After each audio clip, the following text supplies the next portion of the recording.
I'm thrilled to be able to share with you what's called the Age-Related Eye Disease Study and its nutritional approach for working with macular degeneration and cataracts. I'm your presenter today, Cindy Clement.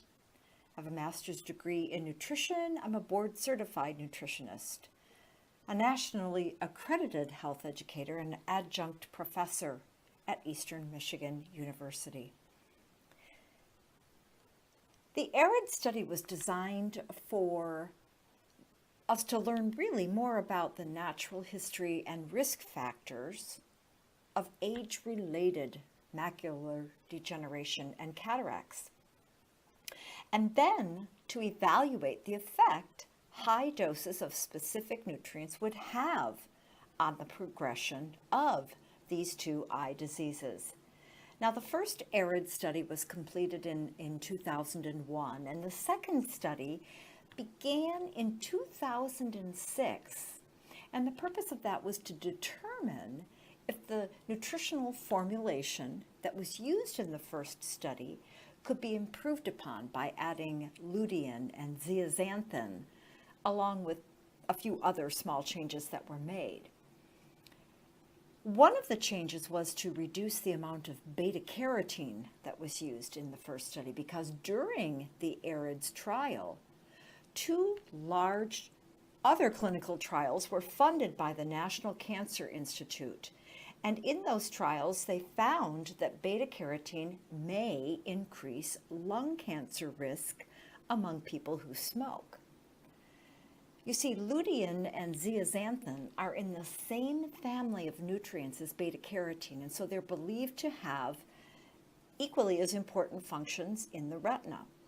So the researchers then theorized that by adding in lutein and zeaxanthin, it would be possibly a safer and more effective alternative than beta-carotene. Now, just so you're aware, the ARID study number 2 was completed in May of 2013. Randomized controlled trials are really the gold standard of scientific testing for any type of new medical intervention. When we say that it's randomized, what that means is the decision about whether a patient or a participant in a trial will receive either the treatment or what is called the control treatment, which you might know of as the placebo. This decision is made randomly. That's what the randomized means. So in the ARID study, there were over 4,700 participants between the ages of 55 and 80, and the data was collected in 11 centers nationwide. And what the scientists found is that the formula they devised showed those at higher risk of developing advanced age-related macular degeneration was reduced by 25%. Now, this is awesome because treatment for advanced AMD is quite limited. Paul Sieving is a medical doctor and director of the National Eye Institute. What we know is that this formula can delay the progression of advanced age-related macular degeneration, as well as assist those with intermediate age-related macular degeneration. Now, in the quote, you can see this is an exciting discovery because for people at high risk of developing advanced AMD, these nutrients are really the first effective treatment shown to slow the progression of the disease. AMD, again, that's age-related macular degeneration. AMD and cataracts are the leading cause of visual impairment and blindness in the United States. And today, we know that approximately 1.7 people have some form of AMD, 100,000 of which are blind from the disease. Of course, the estimated cataract surgeries annually in the U.S. are estimated to be about 1.5 million surgeries. Now, we are all going to get older, and the frequency of both AMD and cataracts is going to increase dramatically after the age of 65.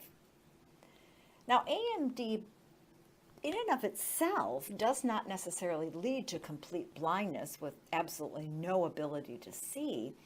However, the loss of the central vision, which you can see in the image here, the loss of that central vision in AMD can interfere with these simple everyday activities, such as our ability to see faces, or read, or drive, or write, or do any type of close work, such as cooking or even fixing things around the house. And in some, the vision loss doesn't even occur for quite a long period of time, while in others, it progresses much more quickly. And as it progresses, that blurred area near the center of the vision is quite common. And then over time, that blurred area grows larger, or it can even manifest as blank spots. So let's take a quick look at the structure of the eye. You'll note that the macula is a small spot in the center of the retina. It's actually the part of our eye that produces a sharp central vision that allows us to see objects that are straight ahead of us. Now, when the layers of the macula begin to function less and less, there's some atrophy going on. And let's kind of differentiate them between dry and wet macular degeneration. In the early stages of dry AMD, the pigment or the color of the macula changes, and then tiny little drusen appear on the retina. And what these are little piles of waste product on the cells of the eye. The drusen themselves may lead to a deterioration and atrophy of the retina. So that's something to think about. But dry AMD does not necessarily progress further than just the pigment discoloration and the presence of some of those drusen. In fact, almost everyone over the age of 50 has at least one small drusen. Now, in wet AMD, the vessels are weak. They begin to leak fluid and blood and lipids. Lipids are part of the structure of the cells. And as this leaking gets into the layers of the retina, including the layers of the macula, they can cause scar tissue to form, which in turn promotes those retinal cells to stop functioning. And here in the illustration, you can see what that blank spot could look like as just opposed to a blurring in the center. Now, what are the risk factors for AMD? Well, they include getting older, which we cannot help, heredity, it definitely runs in my family, and Caucasian races. Also, if you are what's considered farsighted, meaning you can't see up close, or you have light-colored eyes, or cardiovascular disease, and also certainly chemical toxicants that we're exposed to in our environment, or really any type of trauma. So as the average lifespan of our population increases, the number of people who are going to develop AMD will increase dramatically over the years ahead, unless, of course, we use some type of prevention. So that's what we're going to be talking about, that AREDS-based formula. But let's quickly look at cataracts. What are cataracts? Well, again, now kind of look at our image there. You see the lens focuses the light onto the retina at the back of the eye where an image is recorded. The lens also adjusts our eye's focus and lets us see things clearly both up close and far away. Now, the proteins in our eyes are arranged in a specific and very precise way that helps to keep the lens clear and lets the light pass through it. But as we age, some of the protein may start to clump together and cloud an area of the lens. And as time passes, that cataract may grow larger and make it harder for us to see. So some of the risk factors for cataract include aging, and again, nothing we can help. Females are certainly more susceptible than males, but there again is the heredity factor and the light-colored eyes. And certainly smoking and those with diabetes, that kind of contributes to that development of the cataract as well, as does the use of steroid medication, sunlight exposure, and trauma. Now, in all frankness, the researchers say it may just be that the protein in the lens changes from wear and tear that it takes on over time. They're not really quite sure. What they are sure about is that a high nutrient AREDS-based formula may help delay the progression of advanced age-related macular degeneration. Now remember, that first study was completed in 2001, and those participants have been followed since then, with the benefits of nutritional supplementation persisting over time. So what we should do is just kind of take a look at the nutrients involved, and as we see, the clinical, the director of clinical research at NEI and also the chairman of that AREDS study says that what's interesting is the high levels of nutrients that we need and that were evaluated in the AREDS study are very difficult to achieve from diet alone, which is why the nutritional supplementation is so very much important. So that's the reason for an AREDS-based formula. So what could it possibly look like? Well, what we're going to do is we're going to look at each individual component in this particular formula, and we'll go from there. And so let's begin with the beta-carotene. There are two types, very different types of vitamin A. The first type is something called preformed vitamin A, and it's found in meat, dairy products, poultry, and fish. The second type is called provitamin A, and it's something that's found in fruits and vegetables and other plant-based products. In the body, beta-carotene is used to make vitamin A. And vitamin A, or this vitamin A, this beta-carotene, is required by the retina to detect light and convert it to electrical signals in the optic nerve. Now, beta-carotene is a pigment found in plants, and it's what gives them their color. Beta-carotene belongs to a family of nutrients known as carotenoids. You can kind of see that word, right? Carotenoids. Because the name beta-carotene is actually derived from the Latin name for carrot. And again, this pigment is what gives yellow and orange fruits and vegetables their rich hues. Now remember, there is some evidence that when smokers and people who are exposed to asbestos take beta-carotene supplements, the risk of lung cancer goes up. So we should be careful with that. Now, vitamin C is a water-soluble vitamin, meaning that your body doesn't store it, and you have to replenish it on a daily basis. So you have to get what you need from either food or supplementation. Vitamin C is the antioxidant vitamin. If you've ever heard of ACEs, A-C-E-S, the vitamin A, vitamin C, vitamin E, and the mineral selenium. Those are the antioxidants, some of them anyway. So one more reason to stop smoking if you don't already have enough. Smoking lowers the amount of vitamin C in the body. So smokers are actually at a higher risk of deficiency and a higher risk of eye disease. Zinc has been used since ancient times to help heal wounds. It also plays a very important role in our immune system, in our reproductive system, in our clotting ability in our blood. It plays a part in insulin and thyroid function, as well as growth and taste, smell, and of course, vision.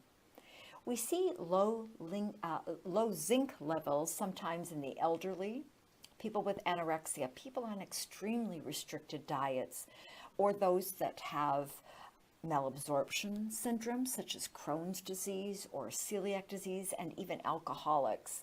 Any of these people may be deficient in zinc.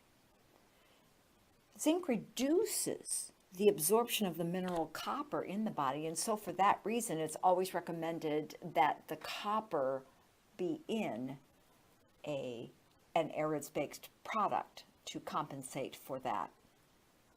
Now, selenium is the S in the word ACEs, the antioxidants, and it's in very small amounts in the body. But again, it works as an antioxidant. But once again, the levels may be low in those with inflammatory bowel disease, those who consume alcohol or smoke or use oral contraceptives. Copper, as we mentioned, is an antioxidant, and we need it not only because of the added zinc supplementation, but also with increased amounts of iron and vitamin C. And we need copper because it's found throughout the body to help make red blood cells and keep our immune system healthy, as well as our nerve cells happy, I guess I can say. So now let's move on to the plants that should be in an AREDS-based product.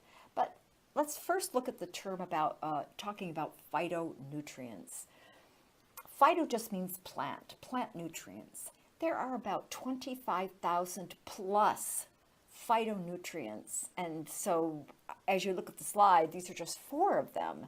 We've already briefly discussed the carotenoids, but lycopene, this is a plant nutrient, a phytochemical that gives plants a pink or a red color. Lutein, in fact, lycopene is very high in tomatoes. Lutein creates that deep yellow color, such as in an egg yolk, and flavonoids, well, they're just simply a very large class of pigments. And these are examples of the phytonutrients that are found in an AREDS-based supplemental formula. But as you can see, it's the reason why we're instructed to eat a rainbow-colored diet, to get these plant nutrients that are so important in our bodies. So lutein and zeaxanthin, they are the only carotenoids that are found in the macula of the eye. Now what they do, what their function is they can help absorb those harmful blue light rays that enter our eye from computer screens, your television screens, staring at your Kindle that you read, or watching videos on your cell phone. So as lutein and zeaxanthin absorb those harmful blue rays, they also play a role in preventing degeneration of very important eye tissue.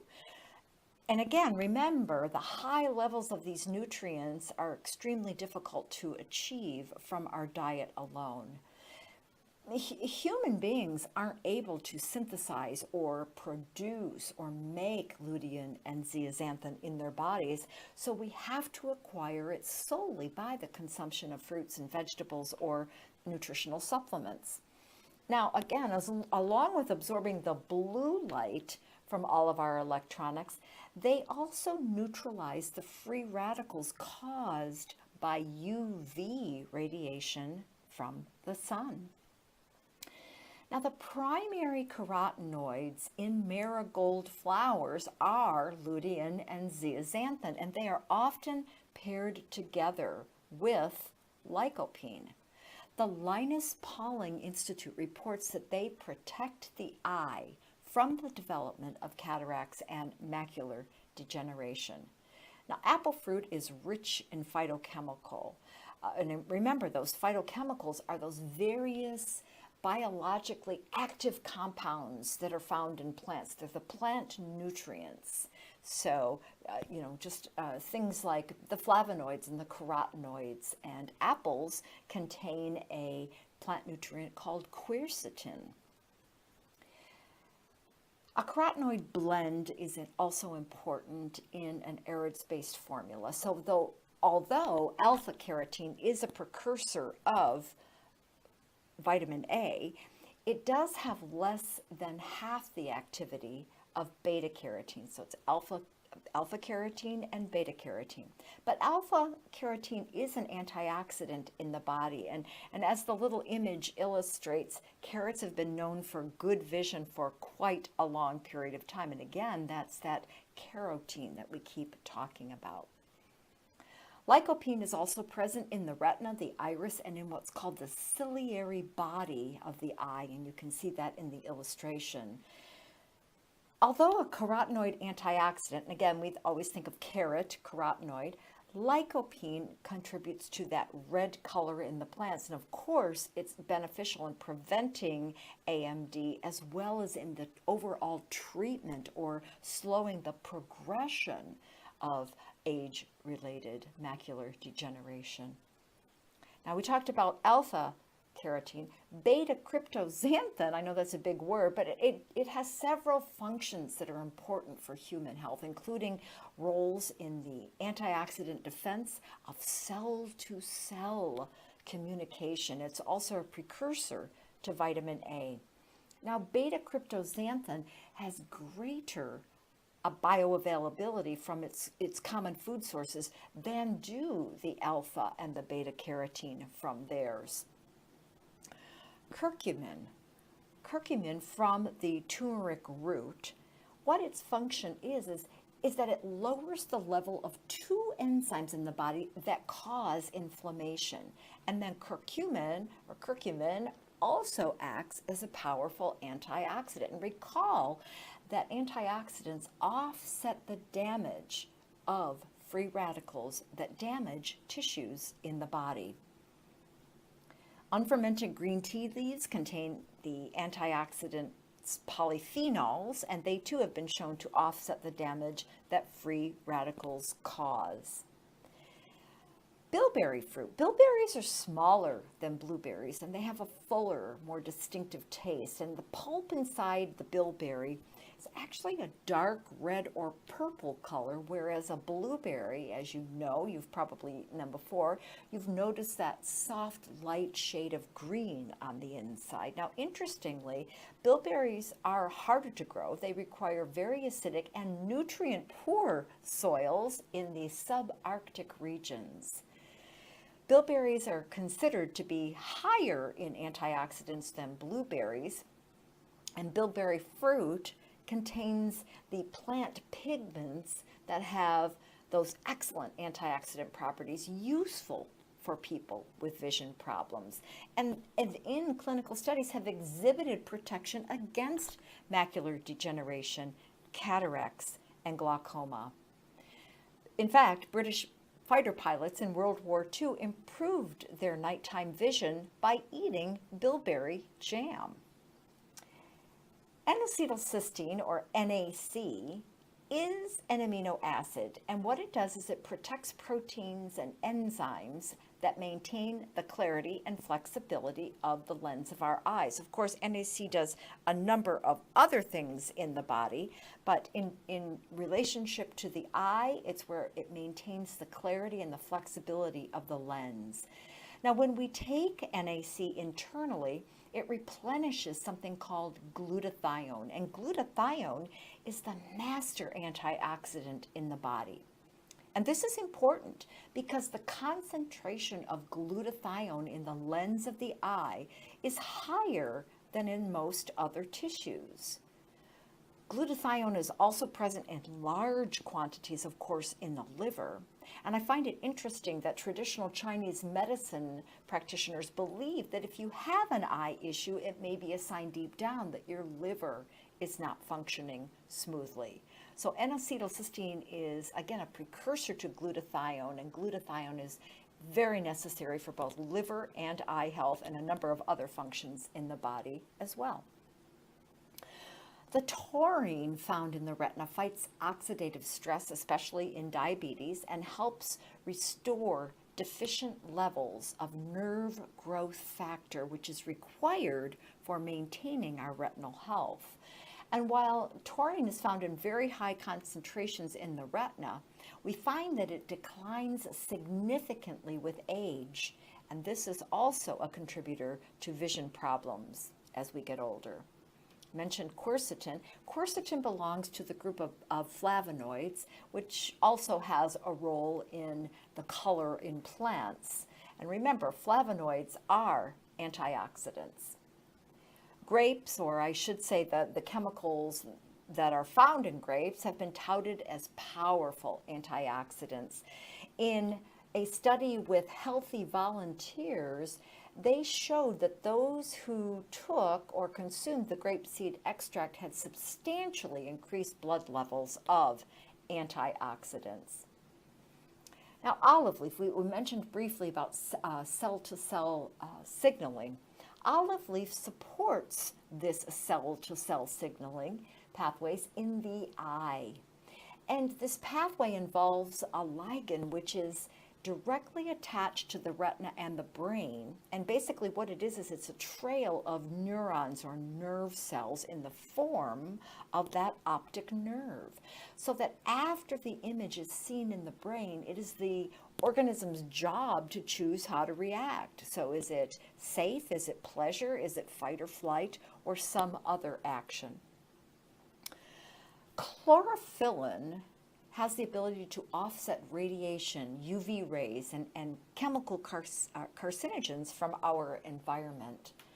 Chlorophyllin is really more highly bioavailable than chlorophyll alone because it's a mixture of water-soluble sodium copper salts that are derived from the plant's chlorophyll.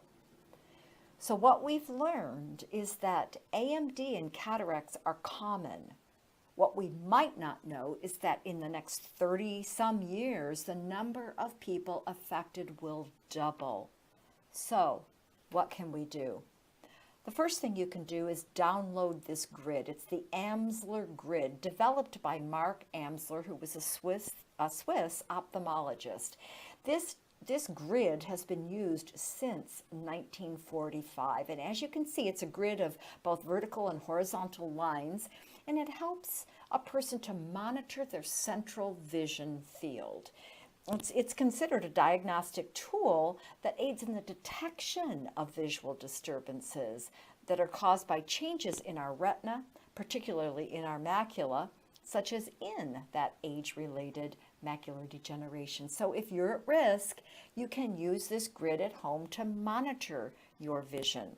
And what you do is you stare at the little dot right in the center and see if the lines begin wavy or if there are areas that you can't see anymore. And of course, after downloading the grid, by all means, obtain an AREDS-based nutritional supplement, because we know the levels of nutrients that we need for our eyes are not acquired by diet alone. So we have to start now. We're all aging. I have 3 of the risk factors. I have heredity, I'm over 65, and I have light-colored eyes, and I'm Caucasian. So I'm not going to mess around with this, and I hope you aren't either. So thank you for listening to this presentation. Here are some of the references that were used, and I think you'll find them really wonderful resources, especially the National Eye Institute. This is an amazing place to get information. The National Eye Institute will have information about, well, first of all, they will have all kinds of visual aids for you. They have video casts that you can watch. They have a whole eye catalog of images, a glossary. There's in-depth information on 40 or so eye diseases and disorders. There's an eye health resource and database. So really, it's just nei.nih.gov. And when you get to that website, what you would do is you would just click on the Health Information tab. So you can read about all kinds of eye conditions, and again, as well as view those animations. So, thanks for watching. If you like this video, please subscribe to my YouTube channel. Thank you.